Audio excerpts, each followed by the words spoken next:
Namo tassa bhagavato arahato sama sambuddhassa. Namo tassa bhagavato arahato sama sambuddhassa. Namo tassa bhagavato arahato sama sambuddhassa. It's actually very straightforward, few paragraphs.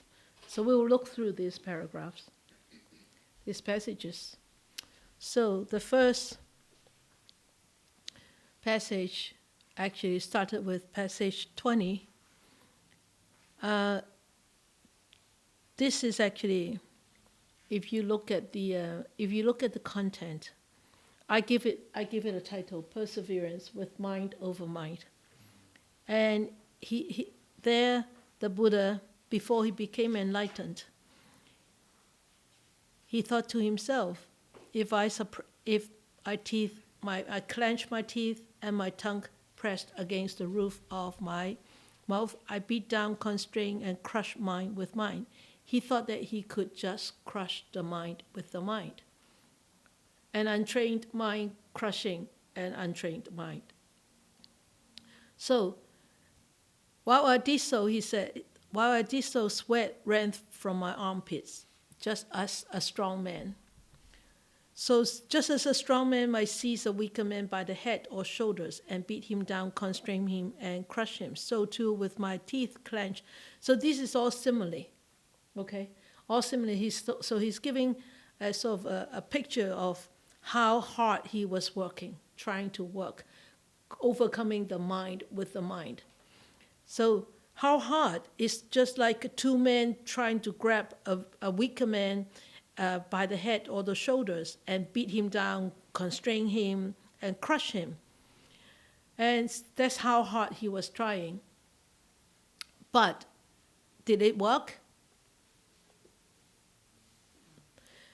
No. He said, so too with my teeth clenched and my tongue pressed against the roof of my mouth, I beat down, constrain, and crush mine with mine, and sweat ran.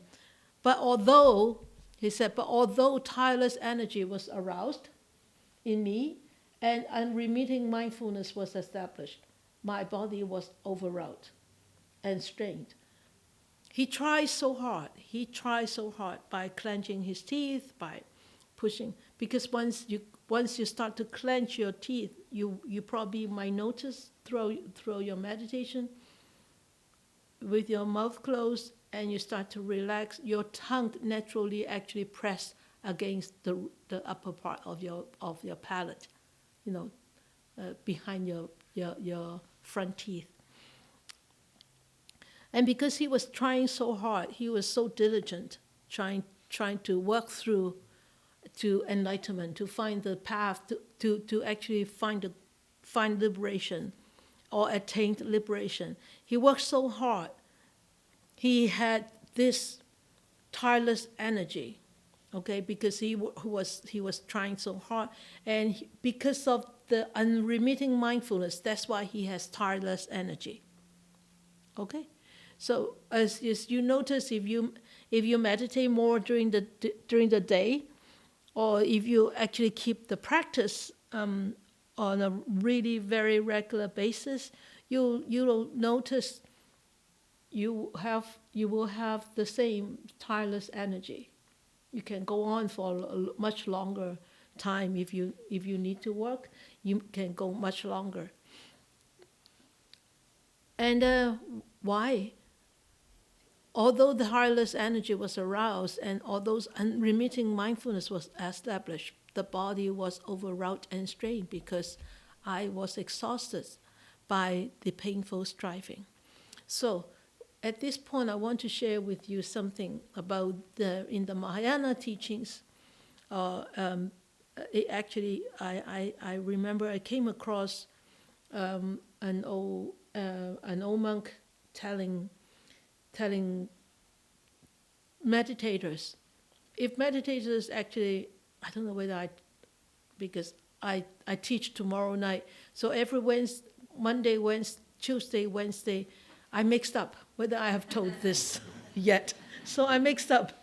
So if you heard this before, just pretend that you haven't heard it before, okay? So they said if somebody actually attained a very high samadhi state, jhana, okay, it's concentration. Remember, Dana asked me what is a jhana. Okay, so it's a very deep meditative state, very calm, and somebody can maintain that meditative state, sitting meditation state for weeks or months, okay, without food, and don't even have to pee and everything, no drinking, nothing. So they are just sitting there in a very deep meditative state. How do you hold your bodily functions? Or You don't. The body doesn't function. So you're essentially dying? Or? No. Oh. Alive, but the metabolism is very, very, very low. Okay, very low. So if there is no experienced meditator around, people will probably think that one has died. Okay, so it has happened to many teachers in China. So during, for example, if they went into a samadhi for 2 weeks, say, okay, 2 weeks without food, without water. 2 weeks is really not a very long time, but the body can still sustain it. But if it is a 2-month deep jhana state, deep meditative state, they were in that state for 2 months. When they come out, the body will be very, very weak. The mind, even though with tireless energy, because of the unremitted mindfulness, but the body is very, very sick. At that time, it was said in the book that I actually read. It was said that people, serious meditator could actually die if they go into really deep jhana for too long. After they come out from jhana, the body cannot sustain. Okay, just like hunger strike, right? Okay, so he was exhausted by the painful striving. Even though he was exhausted by the painful striving, remember, but such painful feeling that arose in me did not invade my mind and remain. So remember, this is the question that Sachaka asked him. And in the beginning of subchapter 2 in this, on page 59, remember Sachaka asked him, has there never arisen in Master Gautama a feeling so pleasant or a feeling so painful that it could invade his mind and remain? So this is actually the answer to the second question raised by Sachaka. All right? So he thought, well, this clenching my teeth and my tongue pressed against the roof doesn't work. Okay, let me try something else. So he said, suppose I practice the breathless meditation. So that is the next passage. I practice the breathless meditation, and I stopped the in-breaths and the out-breaths through my mouth, my nose. While I did so, there was a loud sound of winds coming out from my ear holes, just as there is a loud sound when a smith bellows are blown. So, there, see, what's this? No, it's missing another paragraph. Okay.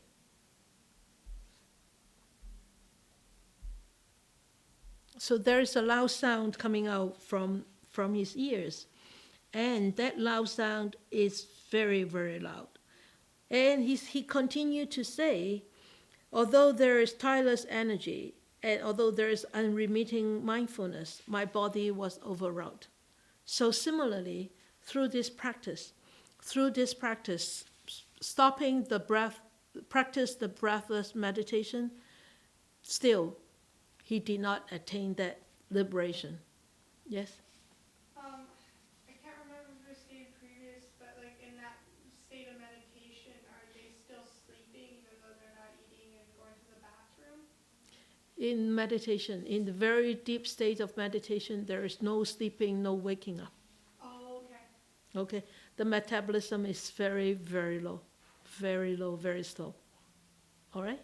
So it's not like necessarily like wrecking the mind, not having that sleep either? No. It's a very different mental state. Yeah. Okay? So that actually didn't achieve that liberation. So you look at this breath. Okay, let us talk about this breathless meditation in the next one. So he tried.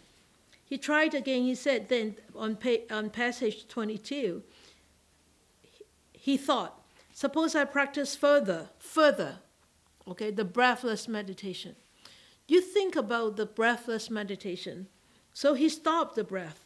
He stopped the breath, incoming breath, outgoing breath through my mouth, my nose, and my ears. This time, stop the ears too. So you think, But remember the first passage, 21? Passage 21, there is no ears there. He only stopped the breathless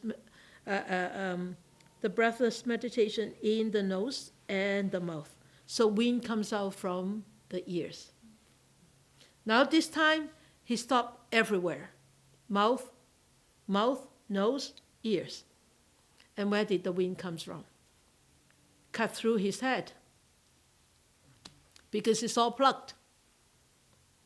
All plugged. So wind has to go somewhere, cut through his head.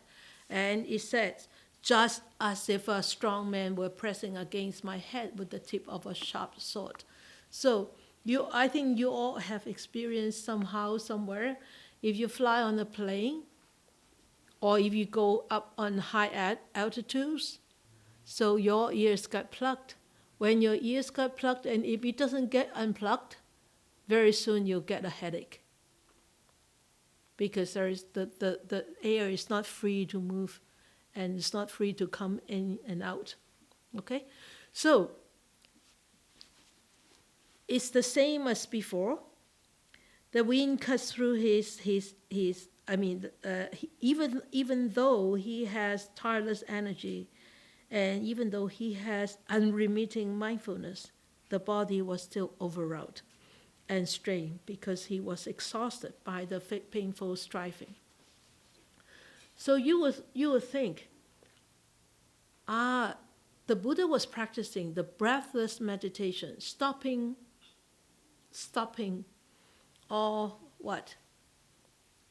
The breath, stopping all the incoming breath and the outgoing breath through his mouth, his nose, and his ears. Do you think this is the same meditation that he taught in the Anapanasati Sutta with the Anapana?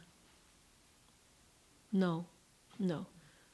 This is very different than the Anapana, than the breath meditation that you experience. Why is that? So where did that come from? Where did this breathless meditation come from? Probably come from one of his previous teachers, or probably come from the traditions at that time. Remember, bear in mind, meditation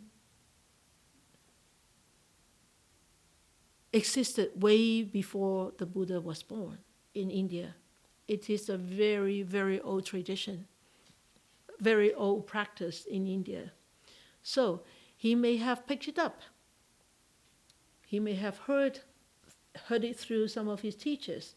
So when he was striving through this path to liberation, all these kind of techniques came to his mind, and he wanted to practice this and see if he could actually attain that goal. So this is, I'm sure this is definitely not the Anapana that he actually taught us, because I've never experienced, I stop my breath, I will kill myself, right? Right? That's impossible. So wind in the head. So that is the next paragraph, is wind in the head. So the wind doesn't have anywhere to go. It doesn't go through the nose, doesn't go through the mouth, doesn't go through the ears. It has to go somewhere, right? go through the head. So there's like strong winds coming out. It's like people cutting up with a very sharp sword. Okay, this didn't work. So what he did was he continued. He continued with, he said, well, I thought I practiced further. So he practiced further the breathless meditation. So he stopped all the in-breath and out-breath through the mouth and the nose and the ears. So he further stopping. He further pursued on this breathless meditation. And then what he experienced is actually much stronger than what he experienced before, the pain that he experienced. In the head, the wind goes out, but there is no pain yet. But here, this one, there was violent pain in his head, like explosion. Okay, the whole head like exploding. And because why? Because it was like some people tying a strap around his head and keep pulling it, tightening it. And can you imagine though, when you have so much wind going through? Remember the previous paragraph? It says the wind is going through the head. Then when you have, for example, if you have a balloon full and the air is all full, and then you try to tighten it, what is it going to do? It bursts, isn't it? It will burst. So he said, just as if a strong man were tightening a tough leather strap around my head as a headband, so it goes in more and more and more, tightening, like constricting the flow even more. So the headache, the pain became so unbearable, it became like an explosion. Even that, he said, I still maintain that unremitted mindfulness. Unremitted mindfulness and tireless energy and such painful feeling that arose in me did not invade my mind and remained. So he noticed this way it didn't work. So he tried another path. And then when he tried another path, he said, I suppose I further practice the breathless meditation. So he did the same, stopping all the breath through the mouth, the nose, and the ears. Then what happened? What happened? When I did so, violent winds carved up my belly. Because the wind doesn't have anywhere to go. Where did it go? It either go, well, it's already exploding. It's exploding in the head, then it has to move down, right? So it goes down the body. It's just, he said, this violent winds carved up my body, like as if what? As if a skilled butcher or his apprentice were to carve up an ox belly with a sharp butcher's knife. You imagine that. Somebody cutting through your body with no anesthetic. How does it feel? How does it feel?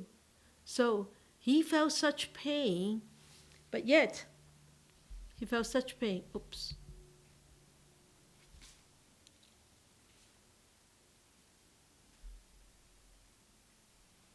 Yeah, he felt such pain, but yet he didn't give up.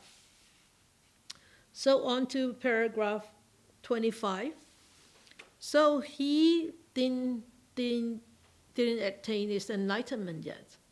So he went on, continued to practice this breathless meditation. And then what it started was, the whole thing came up. There was a strong, violent burning in my body. After carving up, then it feels like burning up. So as if what? As if two strong men were to seize a weak man, both arms, and roast him to a pit of hot coal. Okay? So can you imagine can you imagine that kind of pain?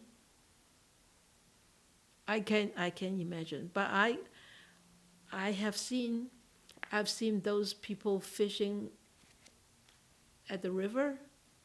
After they catch the fish, they beat the fish head on the rocks, and then they just cut them up in the belly. And I'm sure the fish is actually experience a pain like the Buddha experienced this pain. So even with all this, right? The first one is mind over mind, and then the second one is wind coming through the ears. The third one is wind coming through the head, and then exploding headache, and then wind in the belly, and then like as if somebody is cutting him up, and then the whole body is starting like burning, as if somebody has thrown somebody over a pit of hot coal, like burning coal. Even though he experienced all this, but what did he do? But although tireless energy was aroused in me, and unremitting mindfulness was established, my body was overwrought and pained and strained because I was exhausted by the painful striving. But yet, such painful feeling that arose in me did not invade my mind and remain. So you can see through all these practices, he still hasn't actually attained enlightenment. He was still exploring. He still couldn't find a way to this ultimate liberation. Therefore, even though he has this aroused, tireless energy and unremitting mindfulness, he still hasn't reached that state. But yet, has he given up though? No, he hasn't given up. He said, my body still gets very tired and tight, and no feeling of lightness. However, my mind wasn't invaded by all these difficult feelings. Do you know how, like with the fish, if when they're done spawning and then their meat is no good and it starts smelling and stuff and they're passing away, how can they still keep swimming and stuff? They still keep swimming, really? So we were at the river last week and we found and it was rotting and was still alive. So Oh, really? There is, and there was several, so it's that spawning for that, what are they, the Really, after they spawn, they Well, no, there was several of them and we thought he was injured. So I actually grabbed him and put him into deeper water, but when I picked him up, he was very soft. I had to be very careful and you could smell him. And then after that, we noticed there was another dozen along the edge of the river, and it's that spawning season. So that's what I assume. But that it's because it's that time of year. But somehow, yeah, it was still. I think they still have little energy. They still have energy. It's just like aging. After spawning, then they aged. It could be. I have no knowledge on this. I've never seen. So I was raised as a trapper and a hunter and things of that nature. That's how we survive. And I've never seen anything like it. But I grew up in Alberta, so it was a different ecosystem. Oh, maybe we could ask some elders about this. Maybe That'd be fantastic. maybe the salmons really keep on living for a little while after spawning. Anybody knows? Paul, you know? The salmon, when they finish spawning, they die, but they don't die immediately. Yeah. They die very slowly. Yeah. And That's painful, their eh? body's decomposing as they're dying. That's what you could tell that part, like That's- the that's- smell and the feel and the. But it when I put Yes, him Paul. in deeper water, Yeah. he did awkwardly. I mean, he Yeah, Paul? But also, as a decomposing animal, it's much easier for whatever's feeding on the salmon to eat it. True too. Yeah, of course. Yeah. Like a bear will bury a animal and let it half rot before it's feeding or Yeah, whatever. yeah, The yeah. enzymes break it down, so whatever birds or whatever else is They're eating chirping it, on them. it's actually easier. You're actually doing it a favor for the other animals to Yeah. eat it. Yeah. So it might just be an evolution thing. I don't know. think it's an evolution, ecology, balancing, you know. They're dying at the right time. They die at their own time. Yeah, yeah, yeah. So the Buddha thought, hey, this doesn't work. What am I going to do? So he thought, maybe I should fast, right? And then because he was doing all this, he was practicing. Of course, the deities know that such a saintly person is actually striving towards enlightenment. So the deities actually saw him, and some said the deities, Gautama is dead, and other deities said, oh no, he's not dead, he's dying. And some said, no, he's neither dead or dying, he's an arahant. For such is the way the arahant dwelt. Just like the salmon, right? Salmon, oh, this salmon is dying. No, he's not dead yet, he's dying. So the deities were discussing among themselves about the state of the Buddha. Then the Buddha thought, maybe I should practice cutting off food entirely. Okay, so that thought came up to his mind on passage 27. He thought, okay, maybe, if I take off the food, maybe it will help me to actually reach liberation and find a way out of sufferings. So then the deities knew, and then the deities came to him and said, "Aha, good sir, you better do not practice entirely cutting off food. If you do so, we shall infuse you with heavenly food, heavenly fluid, into the pores of your skin, and this will sustain you." You see? And when I read that, I remember an inmate that I visited. You probably heard that before. He went on a hunger strike for 8 days without eating, because as a protest to the wrong accusation. And I went into him. I said, why did you go on a hunger strike? And when I went to see him, and he said, I want to protest. I want to kill myself.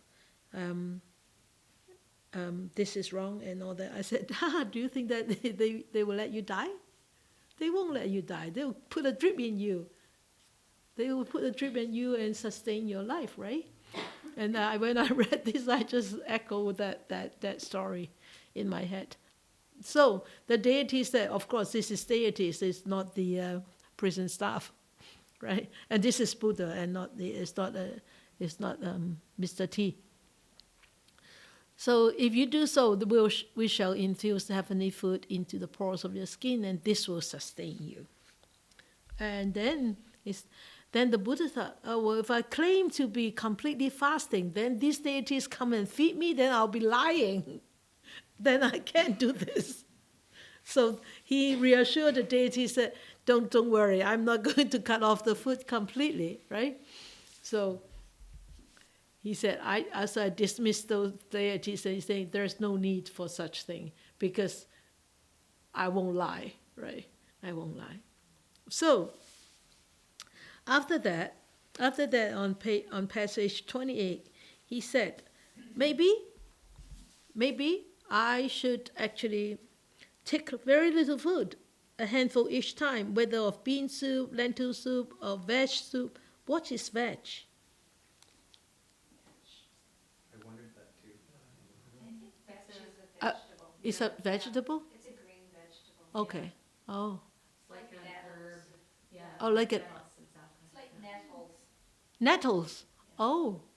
But nettles is an herb? Well, it's a green vegetable. It's green Nettles. Is it like like- leaves, yeah. oh, It oh. is a tea, yeah, I have some at home, it's good for certain things. Oh, nettles. Oh, I remember nettles. Yeah.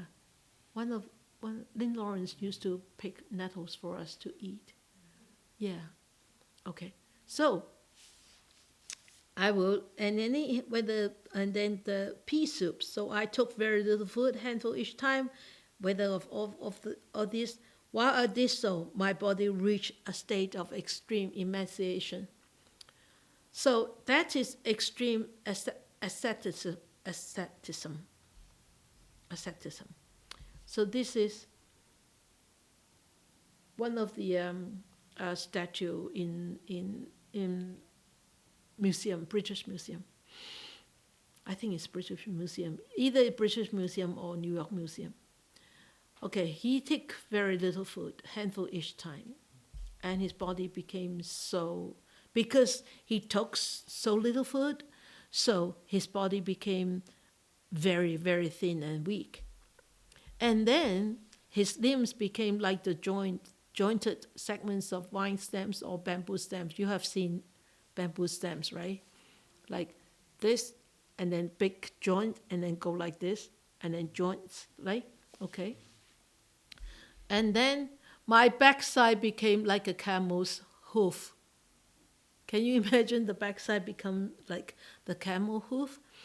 And then the projection of my spine stood like a corded bead. So it's like the vertebrae just protruded, and then there is like a cord, and then another like this. So it's like protruded beads all along the back, so skinny. Then his ribs jutted out askant as the crazy rafters of an old roofless barn. So you can also see like do you call those rafters on top of the roof now?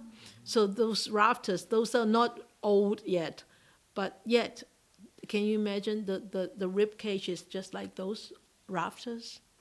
So you can see how thin, how emaciated he was. I'm sorry, this one goes too far.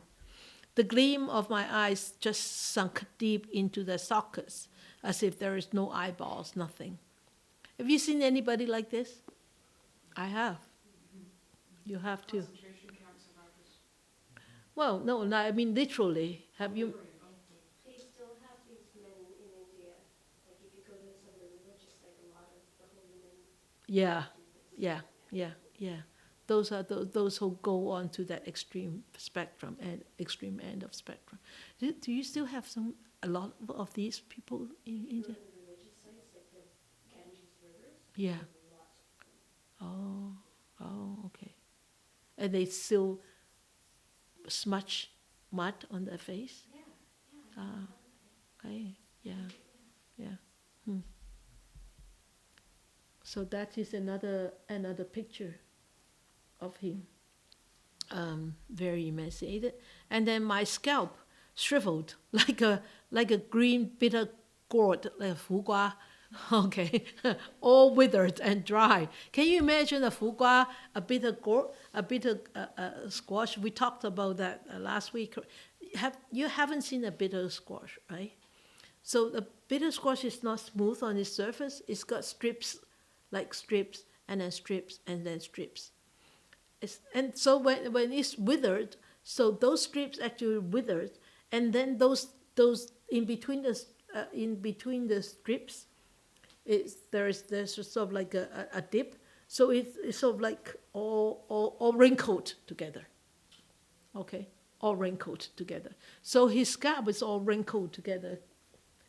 Well, this is not a really wrinkled scalp, but you can actually imagine how wrinkled that could be. And then my belly skin adhered to my backbone. Thus, if I touched my belly skin, I could encounter. That means he could touch the backbone. And if I touch my backbone, I can touch my belly skin. So there's really no flesh in between. Even the intestines are all like emaciated, right? Very, very thin. And if I defecated or urinated, I fell over on my face there. Why? The exertion. Huh? The Exertion, energy, yeah, exertion. exertion. He doesn't have any energy to sustain this whole body sitting upright. Is that his head, or is it like some type of man bun at the top? His hair. Oh, That's okay. his So hair. we can't see the actual scalp of the No, picture. no, no. This is just a statue Yeah. being made later on. And if I try to ease my body by rubbing my limbs with my hands, the hair rotted as his roots fell from my body as I rubbed. So, so you rubbed your body and everything just fall off. I think eventually the skin will fall off. So that is how extreme asceticism he actually went on. Barely eating. So as verses that you can still see this kind of, they call holy men in India nowadays, really down to bone and skin. And the sockets of the eyes like look so dark as if they were hollowed. Okay? So then when people saw him, they will say, the ascetic Gautama is black because the whole body is black in colors, no and pink or whatever color.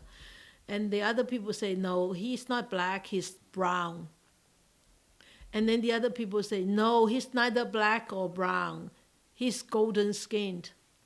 But he looked at himself, he said, no, so much had the clear, bright color of my skin deteriorated through eating so little, because the whole body just cannot sustain. All the nourishment were being used up.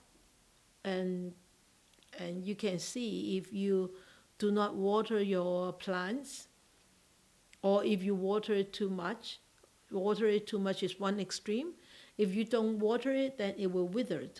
And even the most beautiful plants could lose all its shyness, all its colors, everything. Its texture, its shape, everything, right? So you think of the Buddha. If he went through all these practices on the far end, on this spectrum, going through very ascetic life, and so his skin bound to lose all this shininess. So these few passages actually told us how did he go through this ascetic life, and what did he do. All right? So let us do a little bit of reflections. So after we study on this, how the Buddha actually went through those challenges, did it actually inspire you, or did it arouse any doubt, or did it, what did you feel? The mic is yours. What amazes me, the determination to put yourself through that, Okay. to be honest. I begin to, I can think a lot of the middle path comes from these experiences. Very good. Makes me feel very uncomfortable. Makes you feel very uncomfortable.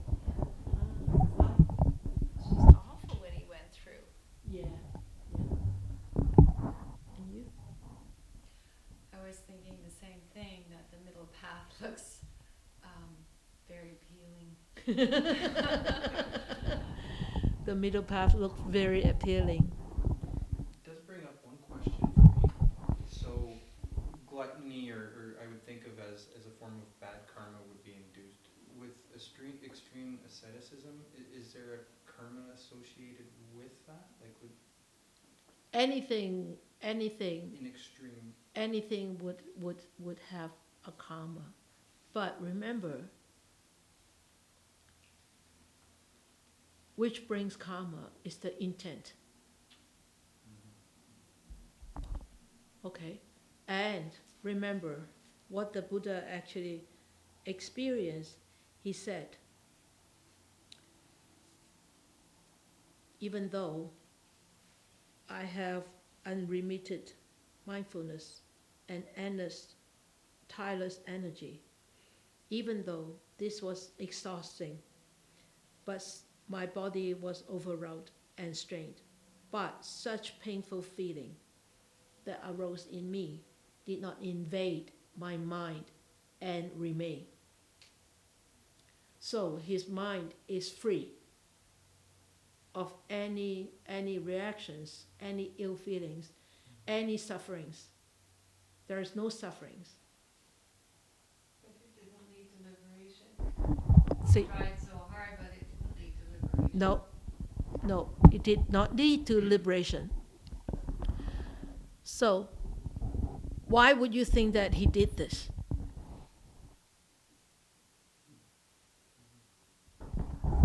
He did this in a way to help teach us,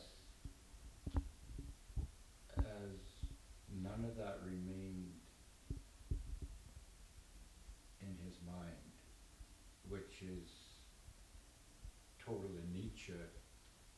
To me, no matter what you're going through, if you can maintain the mindfulness, whatever you're experiencing, don't let it overtake you, because it's anicca. No matter what it is, Yes. it's going to change. I think maybe he thought that all the pain that he went through was worth it for what he was seeking. Yes. And if Yeah. there was any chance that he could, achieve what he wanted, then Yeah, it was worth because the pain. he didn't know, right? Yeah, He didn't know. You have to try. it's worth a try. It's worth the try because liberation, right? So just like us, we didn't know how are we going to be liberated? How are we going to actually end our sufferings? All we can do is just try our best. And he was trying his best. And especially at that time in India, asceticism was very popular. And people always think this is a way, this is the path to liberation. That was in the tradition in those days. I mean, even up to nowadays. Okay, so all he has to do was just try it. And he did discover this one did not work, he went on another one. This one did not work, he went on the other one. So when you look at this, then you would think, hey, but the teachers always tell us, don't look around for too long. You stick to one practice. Otherwise, you keep digging wells and you never get water. Wouldn't it be the same as what the Buddha went through? Wouldn't it be the same, logic? Except for that, with each of his teachers, he rose with them, and they called him equal and even help lead. So he became the teacher himself, still looking for more. Does that change kind of the way to look at it a little, or? I'm asking you. I know. I was wondering when Jin's team and how sometimes our own self-determination might take us places, but it also is damaging because we're still using strong self-will to advance rather than letting go of our will. So, Well, just that he would try something, but he couldn't go any further and without dying. So he tried, but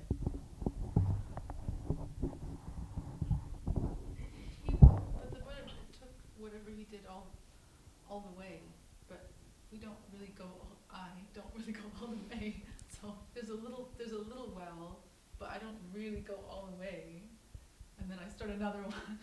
But he went all the way, right? He went all the way. And knew that there was no water. This way and that way.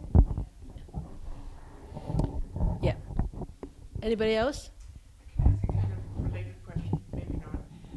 I was thinking about this with sheer will, the mind trying to control the mind. And it kind of made me think about mindfulness practice, at least mine, because I was thinking that, God, my mind is kind of like a kid having a tantrum. And I try to bring the mind back with the mind. Yeah. And I'm thinking, well, it's true. You've got an unruly kid trying to manage an unruly kid. Yeah. Right? So, Yeah. yeah. It's true.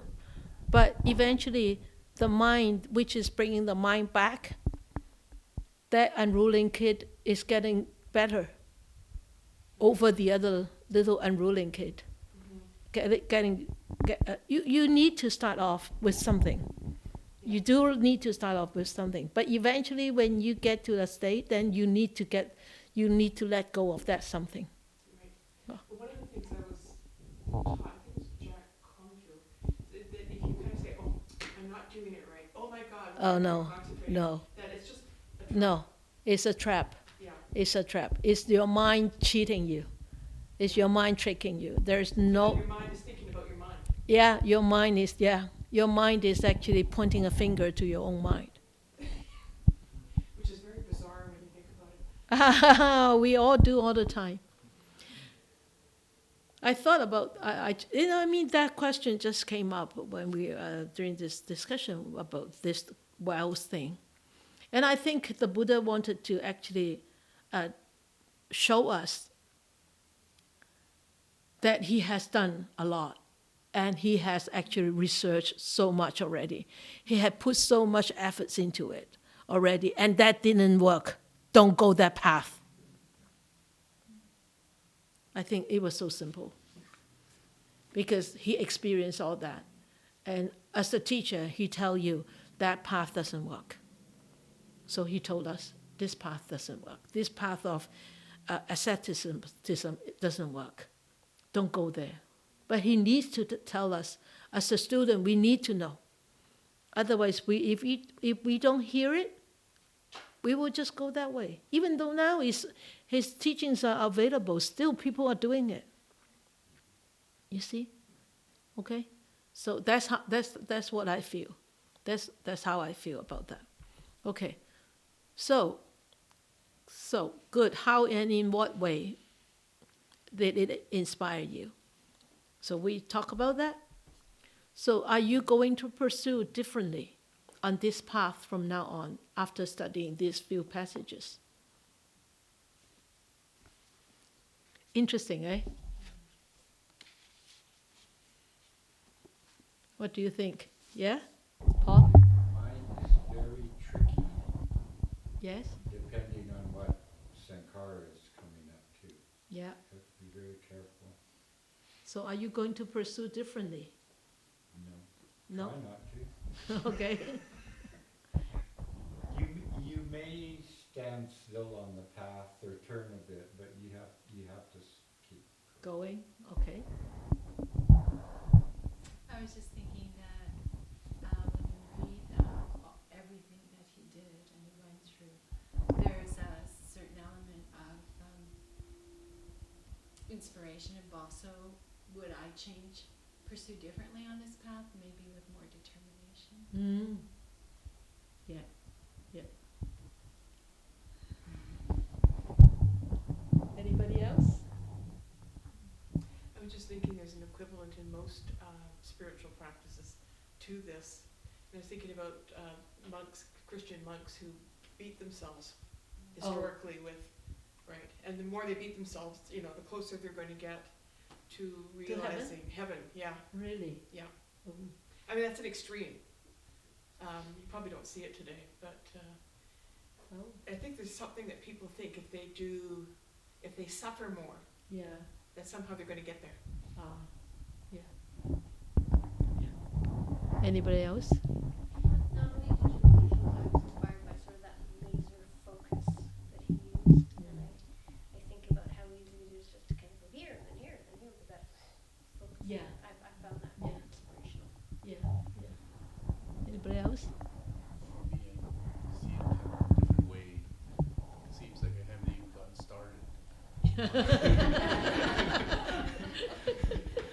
This difference a long way off.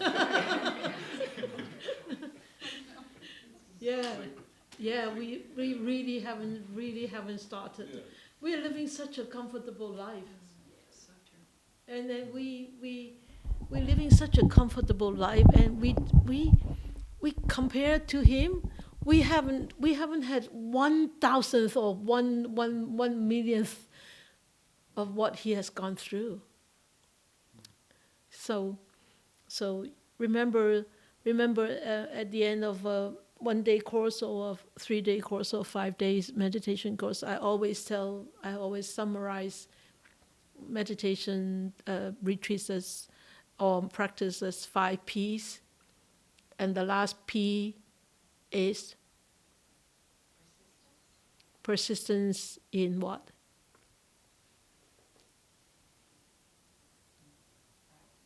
In what? In practice. And then what else? That actually in that 5th P, there are more P's in that 5th P.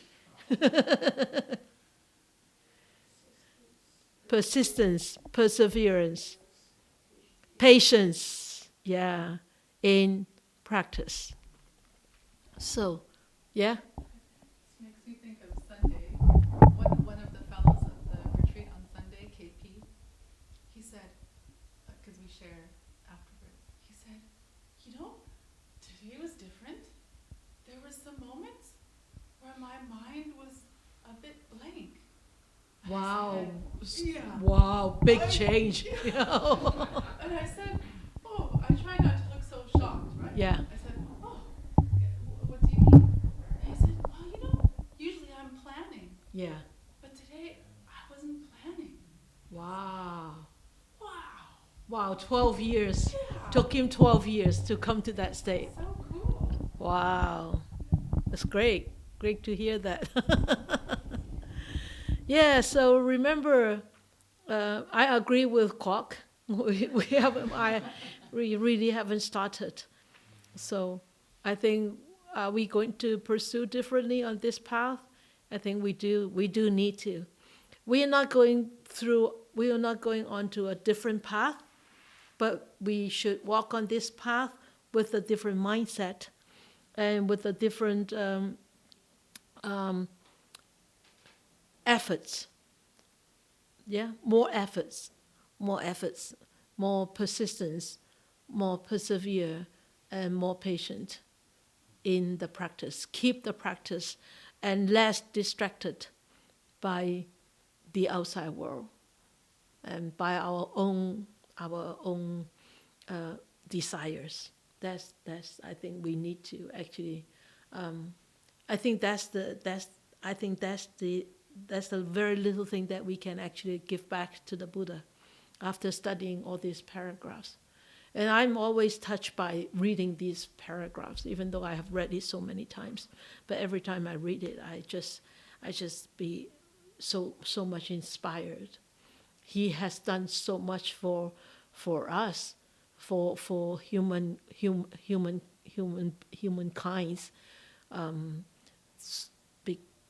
so that we could actually find a way out of sufferings. If he hasn't actually gone through all this, we could easily waste eons of lives going through this kind of experience, right? So we should be forever grateful. So let us dedicate our merits then.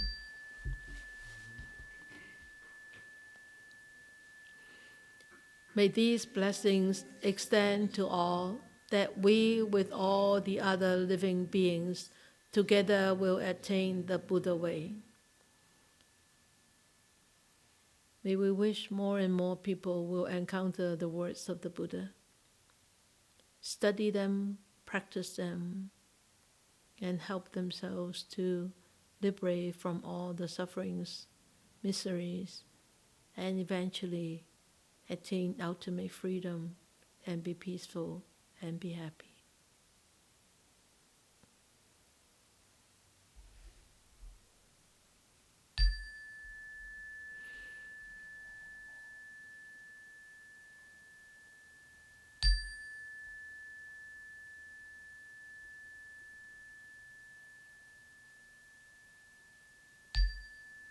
Good. Good night.